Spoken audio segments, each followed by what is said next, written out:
সকলকে স্বাগত জানাই। আজকে আমরা আবার একটি নতুন প্রেসি নিয়ে আলোচনা করব। আমি আগেও একদিন প্রেসি সম্বন্ধে তোমাদের অল্প বিস্তর জানিয়েছিলাম।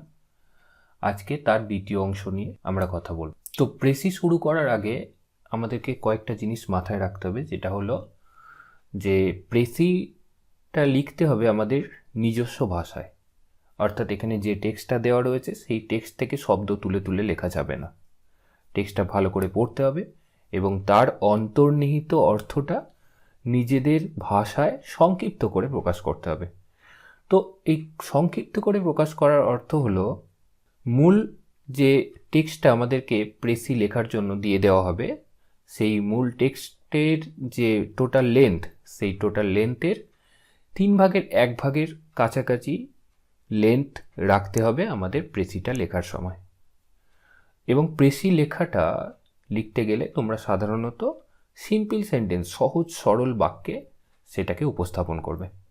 প্রেসিটার একটা সুন্দর হেডিং দেবে তোমরা। আজকের এই প্রেসিটি আমি নিয়েছি পিকে দে সরকারের বই থেকে। সেখানে 77 নম্বর কোয়েশ্চেনে এই প্রেসিটাকে দেওয়া রয়েছে। তাহলে আমরা প্রেসিটি প্রথমে পড়ে নেব। তো দেখো, বলা হয়েছে the world is like a looking glass. If you smile, it smiles. If you frown, it frowns back. অর্থাৎ আমাদের এই যে গোটা বিশ্ব, এটা যেন একটা আয়না। তুমি যদি এর দিকে তাকিয়ে হাসো তাহলে এটাও হাসবে, যদি তুমি এর দিকে তাকিয়ে চোখ রাঙাও তাহলে এটিও তোমাকে চোখ রাঙাবে। If you look at it through a red glass, it seems red and rosy. যদি তুমি এটাকে একটা লাল চশমা পরে দেখো তাহলে সমস্ত কিছুই লাল লাগবে। If through a blue, all blue. If through a smoked one, all ডাল অ্যান্ড ডার্টি। তো যদি তুমি এটাকে একটি নীল গ্লাসের মধ্য দিয়ে দেখো বা নীল চশমা পরে দেখো তাহলে সমস্ত কিছু নীল লাগবে। আর যদি একটি ঘোলা কাচের মধ্য দিয়ে তুমি এটিকে দেখো তাহলে সমস্ত কিছু ময়লা মনে হবে। Always try then to look at the bright side of things. তাই সবসময় চেষ্টা করো যে কোনো জিনিসের ভালো দিকগুলোকে দেখার। Almost everything in the world has a bright side. অর্থাৎ প্রায় প্রত্যেকটা জিনিস এই পৃথিবীতে যা যা জিনিস রয়েছে তাদের মধ্যে প্রায় প্রত্যেকটা জিনিসের ভালো দিক রয়েছে।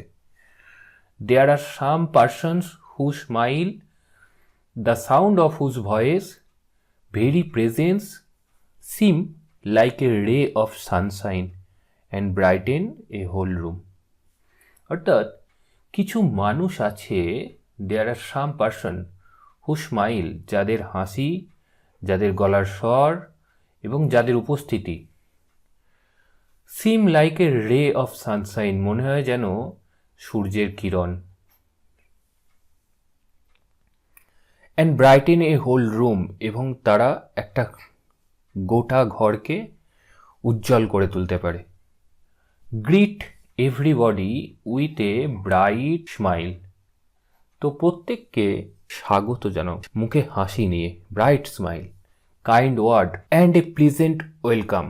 এবং তাদের সাথে মিষ্টি করে কথা বলো, তাদের সাথে ভালো ব্যবহার করো। It is not enough to love those who are near and dear to us. শুধুমাত্র আমাদের কাছে যেসব মানুষেরা রয়েছে তাদেরকে ভালোবাসাটাই যথেষ্ট নয়, আমাদের সকলকে ভালোবাসতে হবে। We must show that love. আমরা অবশ্যই আমাদের ভালোবাসা সবাইয়ের জন্য একই রকমভাবে দেখাবো। While enjoying the blessing of life, we can not expect to have no sorrows or anxieties. তো যখন আমরা এই জীবনকে আশীর্বাদ রূপে গ্রহণ করব, ততক্ষণ আমরা আশা করতে পারি না আমাদের জীবনে কোনো দুঃখ থাকবে, আমাদের জীবনে কোনো উদ্বেগ থাকবে। তো এই হলো আমাদের মূল টেক্সটটা, যার অর্থটা ঠিক এইরকম। আমাদের কাছে এই যে টেক্সটটা পেয়েছি আমরা, সেটাতে 138টা শব্দ রয়েছে। কথা মতো এই 138কে যদি আমরা 3 দিয়ে ভাগ করে নিই তাহলে প্রায় আমাদের কাছে কম বেশি 45টা ওয়ার্ডে লেখার মতো স্কোপ রয়েছে। আমরা 45টা ওয়ার্ড ম্যাক্সিমাম ব্যবহার করব, বা তার থেকে কম শব্দ হলেও চলবে, অসুবিধা নেই। তো এখন এই টেক্সটটাকে আমি আমার নিজের মতো করে সাজাতে গিয়ে আমি কয়েকটা জিনিস লক্ষ্য করেছি। যেমন প্রথম কয়েকটা লাইনে আমাদের যে দৃষ্টিভঙ্গি, আমরা কিভাবে সমগ্র পৃথিবীকে বা গোটা বিশ্ব ব্রহ্মাণ্ডকে দেখছি, আমাদের চারপাশকে দেখছি, আমাদের চারপাশের মানুষজনদের দেখছি, তাদের ব্যবহার দেখছি, এই যাবতীয় কিছু, অর্থাৎ আমাদের নিজেদের যে দৃষ্টিভঙ্গিটা, সেটার সঙ্গে পারিপার্শ্বিক অবস্থাটা কিভাবে সম্পর্কিত, অর্থাৎ আমাদের দৃষ্টিভঙ্গি অনুযায়ী পারিপার্শ্বিক সমস্ত জিনিসগুলি, পারিপার্শ্বিক যে কোনো জিনিস কিভাবে আমাদের মনকে ছুঁয়ে যায় বা আমাদের মনকে এফেক্ট করে, এটা আমরা এই প্রথম কয়েকটা লাইনকে বা এই প্রথম কয়েকটা লাইনের মধ্যে লক্ষ্য করছি। এরপরে কয়েকটা লাইন আমাদের বর্ণনা করছে একজন মানুষের অ্যাটিটিউড বা তার ব্যবহারটা কেমন হবে। অর্থাৎ আমাদের যে অ্যাটিটিউড, সেই অ্যাটিটিউডটাই আমাদের নিজেদের চরিত্রটাকে সকলের সামনে প্রকাশ করে। তাই আমাদের অ্যাটিটিউড ঠিক রাখা উচিত। এর পরের অংশটায় পাওয়া যাচ্ছে তার ফলাফলগুলো, অর্থাৎ আমরা ঠিক যেভাবে ব্যবহার করব আমাদের জীবনেও ঠিক সমস্ত ঘটনাগুলো তার ফলাফল হিসাবে রিফ্লেক্ট করবে যেন।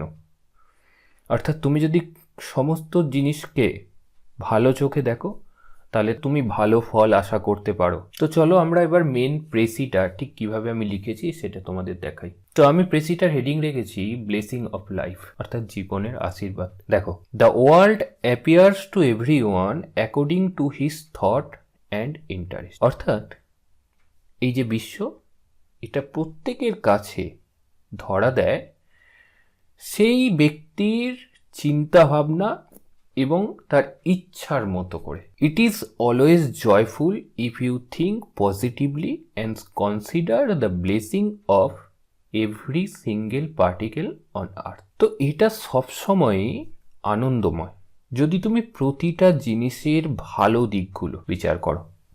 ইফ ইউ থিঙ্ক পজিটিভলি, যদি তুমি ভালো দিকগুলো বিচার করো, and consider the blessing of every single particle on earth, এবং সেই প্রত্যেকটা জিনিস এই পৃথিবীতে অবস্থান করছে যেগুলো, সেই প্রত্যেকটা জিনিসের একটা করে ভালো দিক আছে। তারা আমাদের এই জগৎকে তাদের মতো করে পূর্ণ করে তুলেছে। So a charm behaviour turns anything into a mighty one. সুতরাং তোমার যে ব্যবহার, সেই ব্যবহার যত নমনীয় হবে, যত কোমল হবে, ততই তুমি সমস্ত জিনিসের মধ্যে একটা সম্ভাবনা খুঁজে পাবে। তখনই তোমার কাছে মনে হবে যে প্রত্যেকটা জিনিসের একটা নিজস্ব গুরুত্ব রয়েছে। তো এটাই ছিল আজকের প্রেসি। সকলকে ধন্যবাদ, ভালো থেকো।